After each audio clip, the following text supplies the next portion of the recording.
Good morning, all of you. Today we are going to read your next topic, the movement of goods into city.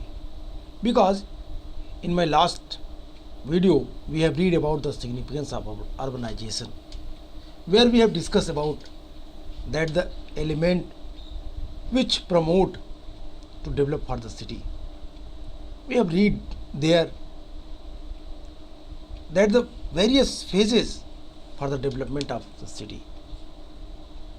We also read about that mutual understanding between city and outermost place that was famous for the natural resources. They connected with each other. They fulfill their requirements. Raw materials enter in city and proper develop goods that was transported city to rural areas. We have also read about the division of labor. We have discussed also the city life and we compare them from rural life. हमने कई सारी चीज़ों पे देखा. हमने उनकी specialisation पे बात की, शहर में रहने वाले शिल्पियों के बारे में बात की और उनके द्वारा किए गए कार्यों की बात की. हमने देखा कि आपस में किस तरीके से उन लोगों ने कॉइन्स और गुड्स के साथ कितनी अच्छी बॉन्डिंग रखी. धीरे धीरे शहरों का विकास होता चला गया, एक इकोनॉमी सेंटर के रूप में डेवलप. पर्टिकुलर प्लेस जहाँ पे धीरे धीरे जनसंख्या में वृद्धि हुई और जनसंख्या वृद्धि के बाद वहाँ पे वो लोग असेंबल होने लगे जिनकी आवश्यकताएं पर्टिकुलर क्षेत्र से पूरी हो रही थी. It means economic centre that was developed particular that region and surrounded that the city developed in proper form. What is definition of city? I hope you know in your previous classes. That was the early state, the early stage of development of the city in the Mesopotamia. That is very strange matter with us that in the period of 4,000 year एगो city was developed. 4,000 साल पहले एक शहर का विकास हो रहा था. शहरों में अपनी आवश्यकताओं के आधार पे रॉ मटेरियल्स बाहर से मंगाना, अंदर रखना और फिर उसका विकास करना. लोगों ने ब्रॉन्ज के टूल्स बनाना शुरू किए, टिन को बाहर से मंगाए और फिर धीरे धीरे उनका विकास किया. शहरों में आवश्यकताओं की चीज़ों के साथ भंडारण किया और फिर ये छोटे कस्बे से एक बड़े शहर के रूप में कन्वर्ट हो गया. हमने डिवीज़न ऑफ लेबर भी बात की थी. हमने वहाँ बात की कि किस तरीके से डिवीज़न ऑफ लेबर शहरों में इंपॉर्टेंट रोल निभाता था. प्रत्येक वर्ग के लोगों के कार्य का अलग अलग ग्रुप्स के अलग अलग कार्य और अलग अलग व्यापारिक एक्टिविटीज़, ट्रेडिंग एक्टिविटीज़ थी और वो लोग उसी के संदर्भ में कार्य करते थे. हमने ये भी देखा किस तरीके से डिपेंडेंसी थी शहर की रूरल एरिया पे. बट हम ये नहीं कह सकते कि रूरल एरिया से शहरों का डेवलपमेंट गुड्स के लिए भले ही वो अंदर से उनके पास प्रॉपर रिसोर्स ना रहे हों, रॉ मटेरियल्स ना रहे हों, लेकिन उनके पास कुशल आर्टिसंस थे जिसके आधार पर उन्होंने अपना विकास किया. वारका हेड की स्टोरी हमने डिस्कस की थी, जहाँ अगर आप उसको देखेंगे तो आपको समझ में आएगा कि सिटी के विकास में किस तरीके से और चीज़ों पे डेवलप किया. अब हम आज बात करेंगे movement of goods into city. शहर के अंदर किस तरीके से सामानों की आवाजाही हो रही थी. That is very important points. In this point we have discuss that the transportation method, that the system in which the goods came into city किस तरीके से आई, क्या तरीका था, कौन कौन सी वस्तुएं वो अपने साथ लाए, इन सारी चीज़ों पे हम आपके movement of goods into city में बात करेंगे। However rich in the food resources of Mesopotamia, its mineral resources were few. It is clearly explained in this line that city was not prosperous in the minerals or natural resource, but city was prosperous in food resource. There are huge amount of the foods. We have discussed your previous topic where there is a good agriculture, where there is a meat. I mean to say that pastoralism industry was developed. We have discussed. That's why in this line clearly mentioned that they were rich the food resources, but they were very poor in mineral resources. So that's why they depend on other. Most part of the south lacked stones for tools, seals, and jewels. The wood, the Iraqi date palm, and poplar was not good enough for carts, wheel, or boats. It means the natural resource, the woods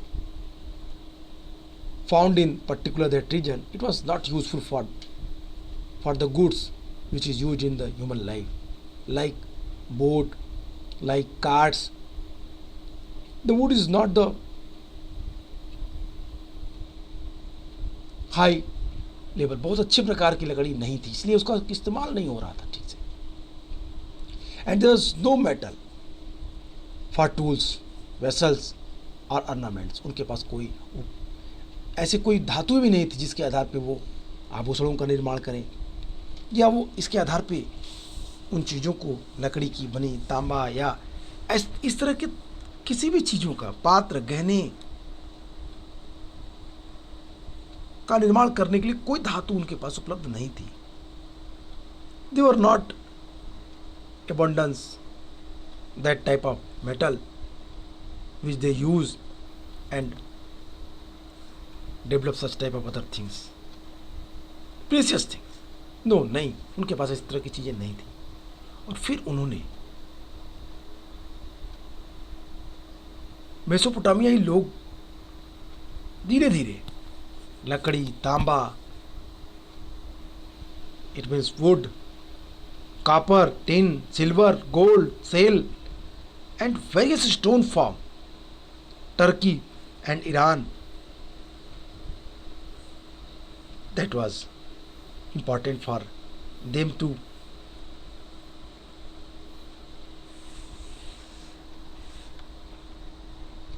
बाहर से वो चीज़ें मंगाएं अपनी आवश्यकताओं को पूरी करने के लिए।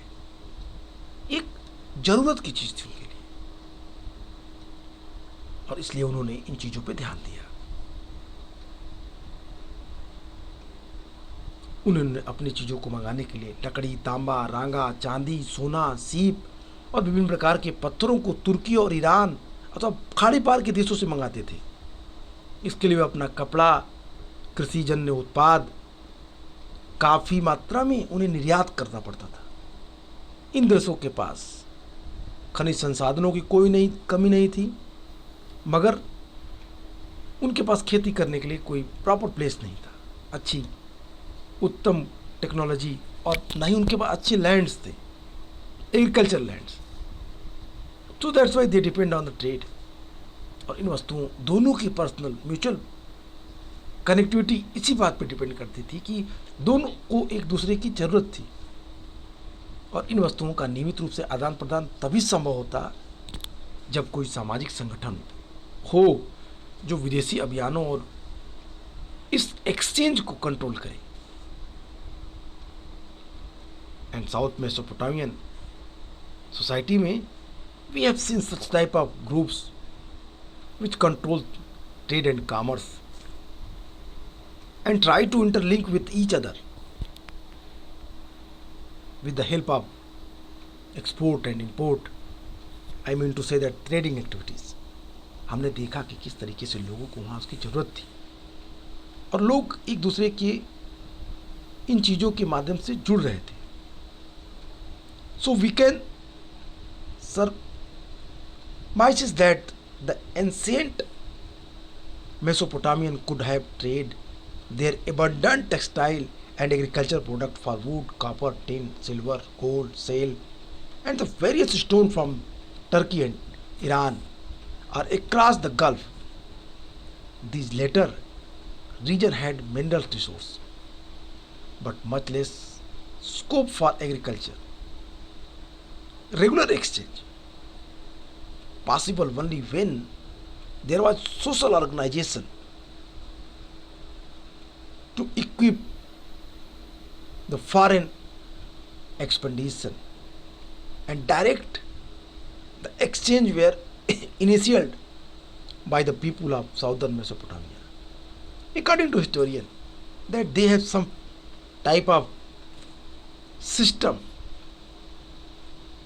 with the help they can regulate their trade, circulate those things from particular region to particular those region where their demand is very high. इस तरीके से व्यापार की व्यवस्था चल रही थी. Beside craft, trade and service, efficient transport is also important for urban development. If it takes too much time or too much animal feed to carry grain or charcoal into cities on pack animals or bullock carts, the city economy will not be viable. The cheapest mode of transportation is everywhere over water. River boats are boats loaded with sack of grain are propelled by the current of the river and or wind. But when animal transport goods, they need to be fed. The canals and natural channels of the ancient Mesopotamia were in fact routes of good transport between large and small settled. And in the account on the city of Mari later in the chapter, the importance of the Euphrates and world route will be become. It means here author want to express about the importance of the trade and the trade system in Mesopotamia. There are two types of trade. First, they were uses animal for the transportation. Animal जानवरों को शिल्प, व्यापार और सेवाओं के लिए उनका उपयोग करते थे.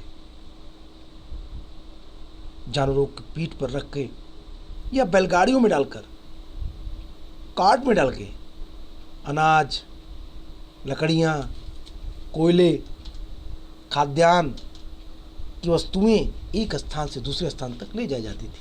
परंतु यहाँ प्रॉब्लम सबसे बड़ी क्या थी? प्रॉब्लम सबसे बड़ी ये थी कि यदि वो जानवरों का इस्तेमाल करते थे तो जानवरों के द्वारा ट्रांसपोर्टेशन उनके लिए महंगा पड़ता था, क्योंकि जानवरों को लंबी यात्रा में ले जाने के लिए जानवरों के लिए खाने की चीज़ें भी रखनी पड़ती थी. इट मीन्स जानवरों के भोजन की भी व्यवस्था करनी पड़ती थी और इससे जानवरों के माध्यम से ट्रांसपोर्टेशन से टाइम ज़्यादा एक्सपेंड करना पड़ता था. That was time taking process और ज़्यादा सुरक्षित भी नहीं था. इसलिए ड्यूरिंग दैट टाइम उन्होंने जल मार्ग को ज़्यादा प्रेफरेंस दिया. They prefer the sea route और river route. Why? Because it was cheapest mode of transportation. Every time everywhere. Over water river, boats are breached, loaded with sake, the grain and propelled by the current of the river and of wind. हवाओं के प्रभाव से या नदियों की धाराओं के साथ साथ जहाज या नौकाएं जो अनाज के बोरों से लदी हुई होती थीं या उस वस्तुओं से लदी होती थीं जिनका वजन काफ़ी ज़्यादा था, हवा के दबाव या पानी के बहाव के साथ वो दूर तक के क्षेत्रों में आसानी से फ्लोट करती हुई चली जाती थी। सुरक्षा की दृष्टि से भी ठीक थी और उस पर ज़्यादा पैसे नहीं खर्च करने पड़े। It was not expensive and it was cheap also, so that's why they prefer the sea route or water route for the transportation. We have also discussed about that Euphrates and Tigris and their territories which play very important role to connect the Mesopotamia to Iran and other city of the Mesopotamia, Uruk to दूर दराज के क्षेत्रों में पानी नदियों के माध्यम से वो लिंक थे। हम इसके बारे में पढ़ेंगे कि किस तरीके से यूफ्रेटस और टिग्रिस नदियाँ उन दिनों व्यापार के लिए वर्ल्ड रूट के रूप में फेमस थी। लोग यूफ्रेटस और टिग्रिस को वर्ल्ड रूट के रूप में जानते थे क्योंकि दूर दराज के क्षेत्रों में आसानी से पहुंच थी, पकड़ थी। इस तरीके से हमने इस पैराग्राफ में दो चीज़ों पर ध्यान दिया। पहली कि किस तरीके से रिसोर्स मेसोपोटामिया में जो वस्तुओं की आवाजाही हो रही थी उसमें आवाजाही के लिए सबसे महत्वपूर्ण चीज़ क्या थी कि यद्यपि मेसोपोटामिया के शहरों में खाने के लिए तो चीज़ें पर्याप्त थी, फूड रिसोर्स तो पर्याप्त थे, परंतु उनके पास कोई मिनरल या कोई इस तरीके के मेटल रिसोर्स नहीं थे। इसलिए उन्हें बाहर से धातुएं, लकड़ियाँ, टूल्स बनाने के लिए मंगाने पड़ते थे। उनके पास जो लकड़ियाँ थी भी, पाम की, खजूर की, वो लकड़ियाँ इतनी अच्छी नहीं थी। पॉपुलर की वो लकड़ियाँ बहुत ही कमज़ोर थी, उनसे अच्छे नाव या अच्छे कार्ट नहीं बनाए जा सकते थे। इसलिए उन्हें लकड़ियों को भी बाहर से मंगाना पड़ता था।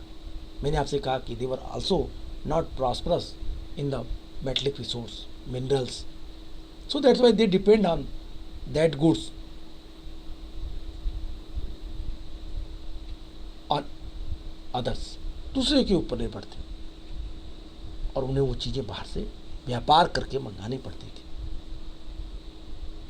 We can surmise that the ancient Mesopotamian could have traded their abundant textiles, और इसके लिए उन्हें उस चीज़ों का व्यापार करना पड़ता था, जैसे कपड़े की, जैसे खाद्यान्न वस्तुओं की, जैसे इन चीज़ों को बहुत अधिक मात्रा में उन्हें बाहर भेजना पड़ता था। सोना, चांदी, लकड़ी, सीप, तांबा, इन चीज़ों को मंगाने के लिए, क्योंकि उन क्षेत्रों में खेती करने की प्रॉपर गुंजाइश नहीं थी, इसलिए ये एक्सचेंज होते रहते थे और धीरे धीरे इनका बढ़ता। दूसरी बात हमने क्या पढ़ी? दूसरी बात हमने इस पैराग्राफ में पढ़ी ट्रांसपोर्टेशन की, मोड ऑफ ट्रांसपोर्टेशन की। Which mode of transportation was famous in Mesopotamia? No doubt to say that both mode of transportation was properly run in Mesopotamia. Mode of transportation also indicate that two types of trade land route, there are two type of routes, land route and sea route या river route. Land route was not preferred by them. Why? Because this was the costly, and sea route or river route that was very famous in Mesopotamian people. ये बहुत आसान था, cheap था, इसका इस्तेमाल करते थे. जाहिर सी बात है कि जानवरों को खिलाना पड़ता था रास्ते के लिए, दूर तक की यात्रा करने में टाइम टेकिंग थी. उसकी तुलना में नदियों के द्वारा व्यापार करना आसान था, नदियों के द्वारा यात्रा करना आसान था. और इन चीज़ों के आधार पे अगर हम बात करें तो हमें कई सारी चीज़ें दिखती हैं, और वो ये कि व्यापारिक सिस्टम डेवलप हो रही थी। रिवर रूट जो दुनिया में विश्व मार्ग के रूप में, वर्ल्ड रूट के रूप में फेमस हो रहे थे, यूफ्रेटस टिग्रिस उसमें सबसे महत्वपूर्ण रोल निभा रही थी। इन चीज़ों के द्वारा सिटी के अंदर वस्तुओं की सर्कुलेशन प्रॉपरली बना था, चल रही थी। अब we are going to read your next topic, the development of writing. This is very important. In the starting of this chapter, we are discussing about the name of this chapter. What is the name of that chapter?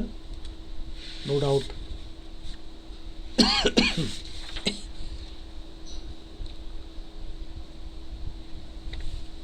If you will see the chapter's name, then you will find that what author want to inform you. Writing and city life, chapter 2.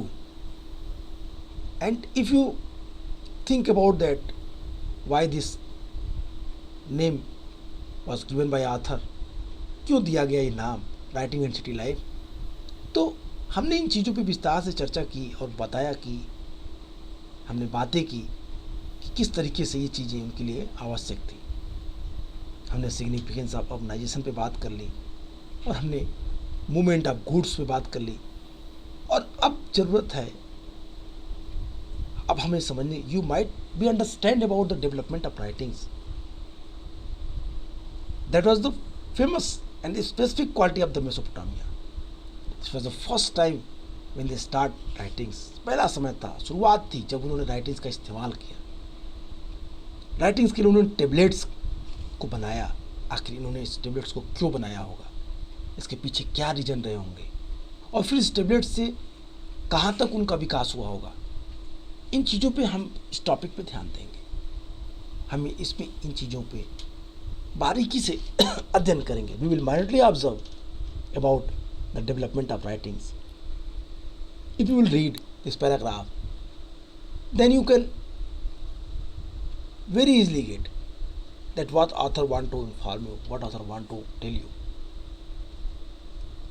All societies have language, no doubt, everyone have language. सभी समाज के पास अपनी भाषा होती है, in which certain spoken sounds convey certain meanings. This is verbal communication.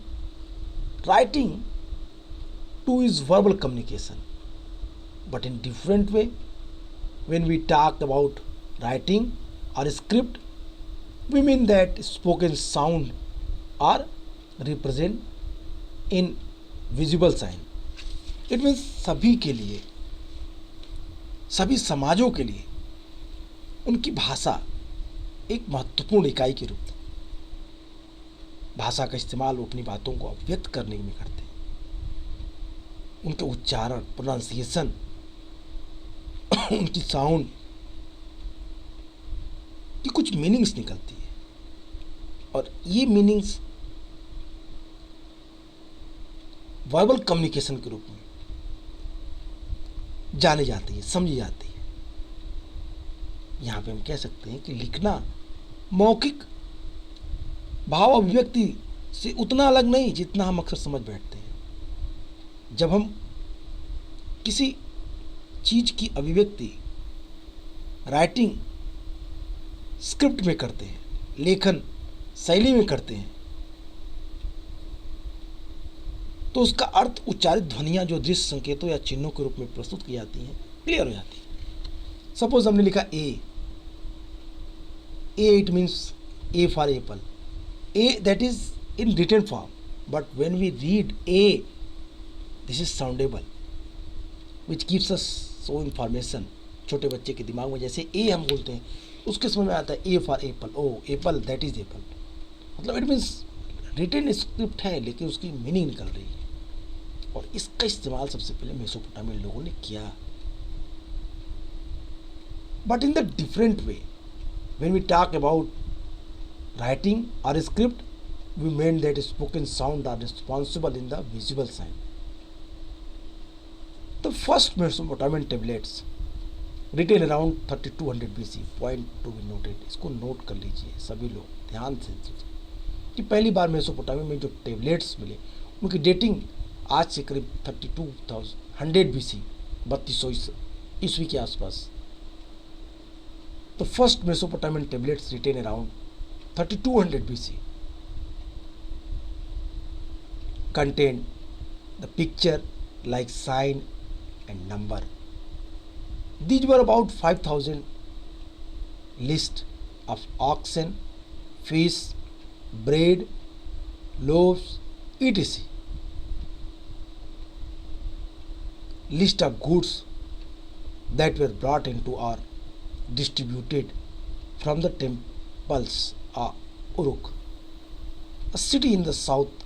Clearly, writing began when society needed to keep records of the transaction, because in city life the transaction occurred at different time and involved many people and a variety of goods.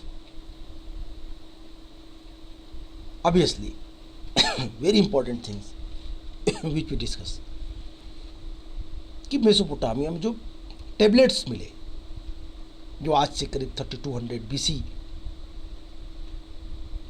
के आसपास उनकी dating जाती है, उसमें हमें कई तरीके के साइन पिक्चर दिखाई देते हैं.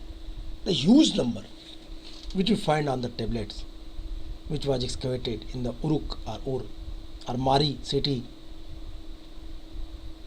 जो वहाँ से मिले, ये कहाँ से थे, इन टेबलेट्स का इस्तेमाल क्यों किया गया, इन पे कैसे चित्र बनाए गए थे.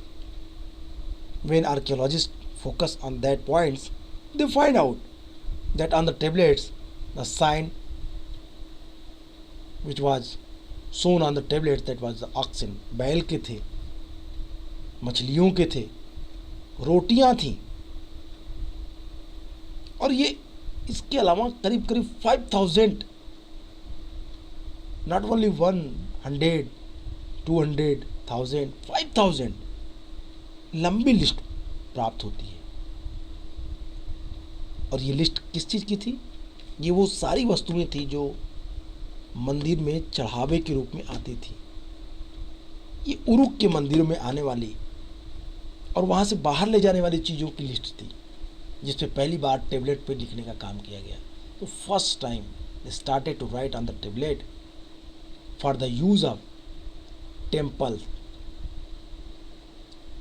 अकाउंट, मंदिरों के अकाउंट्स को लिखने के लिए इसका इस्तेमाल किया गया.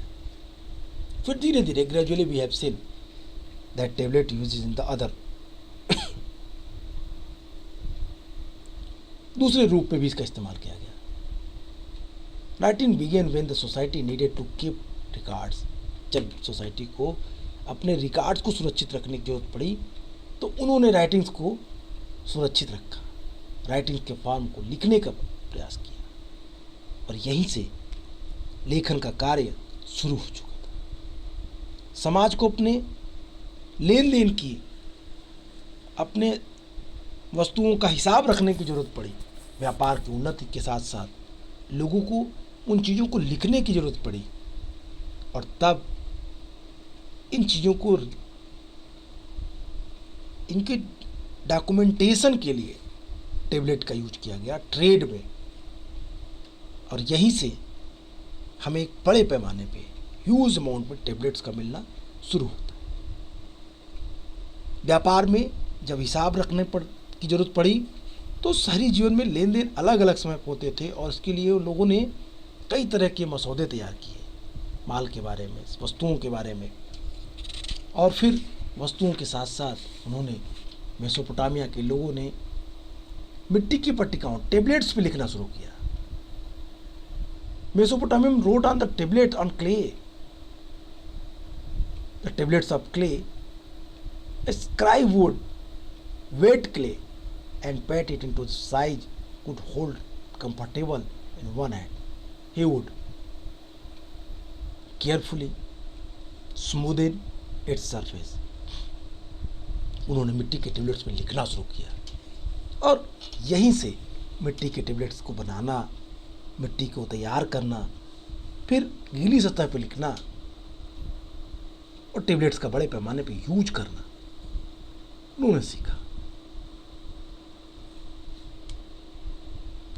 आज के टॉपिक में हम यहीं ख़त्म करेंगे। नेक्स्ट टॉपिक में हम फिर स्टार्ट करेंगे आपको लेखन कला, it means the development of writings, और फिर डेवलपमेंट ऑफ राइटिंग्स को पढ़ने के बाद the system of writings and literacy पे बात करेंगे। Will discuss 3 most important points: literacy, the system of writing, and the development of writings. If you will see in the last my lecture, the tablets, that is tablets, it was made from mud. अगर आप इसको ध्यान से देखिए तो कुछ चीज़ों को लिखी गई है लाइन से, साइन के रूप में, और आप दूसरी टेबलेट्स को देखिए कितना एग्जैक्टली दिख रहा है। That is very important. कैसे उन्होंने लिखा होगा, क्या लिखा होगा, the language, the script, that is Sumerian. Here I want to inform you that the language which was used on the script, that is a Sumerian language. ये Sumerian script language थी, इसका इस्तेमाल लिखने में किया गया। स्क्रिप्ट क्यूनिफॉर्म थी। We will read about cuneiform in the next topic. In the next video, we will also read about that tablets and their rating skills. आज के लिए इतना ही, फिर मिलेंगे नेक्स्ट वीडियो में. Thank you and